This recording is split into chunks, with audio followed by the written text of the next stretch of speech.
क्या हमारी संसद में वंदे मातरम और जय हिंद जैसे शब्द बोलना मना हो सकता है?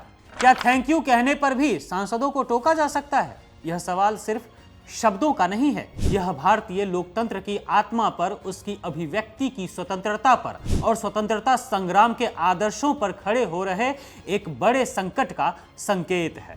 देश में एक तरफ जहां कई राजनीतिक मुद्दों को लेकर घमासान मचा है, वहीं दूसरी ओर राज्यसभा सचिवालय की तरफ से जारी किए गए एक नए बुलेटिन ने अब जबरदस्त बवाल खड़ा कर दिया है। इस बुलेटिन के प्रावधानों को लेकर कई दिग्गज नेताओं ने अपनी गहरी नाराजगी जाहिर की है, जिसने संसद के भीतर और बाहर एक नई बहस छेड़ दी है। राज्यसभा द्वारा जारी किए गए नए बुलेटिन में सांसदों के लिए सदन में आचरण को लेकर कुछ दिशा निर्देश जारी किए। इन दिशा निर्देशों का सार यह है कि सांसदों को अब सदन में अपने भाषण के दौरान या कार्यवाही समाप्त होने पर थैंक्स, थैंक यू, जय हिंद और वंदे मातरम जैसे शब्दों या नारों के इस्तेमाल से बचने के लिए कहा गया है।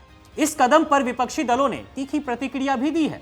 पश्चिम बंगाल की मुख्यमंत्री ममता बनर्जी ने इस फैसले पर अपनी तीव्र आपत्ति और नाराजगी जाहिर करते हुए इसे अभिव्यक्ति की स्वतंत्रता पर हमला बताया है। कांग्रेस प्रवक्ता और मीडिया सेल की प्रमुख सुप्रिया श्रीनेत ने भी इस बुलेटिन को लेकर कड़ी प्रतिक्रिया व्यक्त की है। कांग्रेस प्रवक्ता ने तो इनडायरेक्टली पूरी की पूरी मोदी सरकार आरएसएस को ही घेर लिया और कह दिया कि पूरे देश को पता है कि इन नारों से किसको समस्या हो सकती है, उन्हीं को जिन्होंने आजादी के आंदोलन में अपनी छोटी उंगली का छोटा नाखून भी नहीं कटाया, जो अंग्रेजों की गुलामी और मुखबिरी करते थे। उन्होंने इन सभी शब्दों के इतिहास भी बताए। दोस्तों, यह विवाद सिर्फ सदन के नियमों तक सीमित नहीं रहा। इस निर्णय पर कड़ी टिप्पणी करते हुए विरोध कर रहे नेताओं ने ऐतिहासिक आधार पर सवाल उठाए हैं। राजनीतिक विश्लेषक पूछ रहे हैं कि आखिर किन लोगों को इन राष्ट्र प्रेम और कृतज्ञता के नारों से समस्या हो सकती है। वंदे मातरम और जय हिंद वे नारे हैं जो भारतीय स्वतंत्रता आंदोलन की धुरी रहे हैं।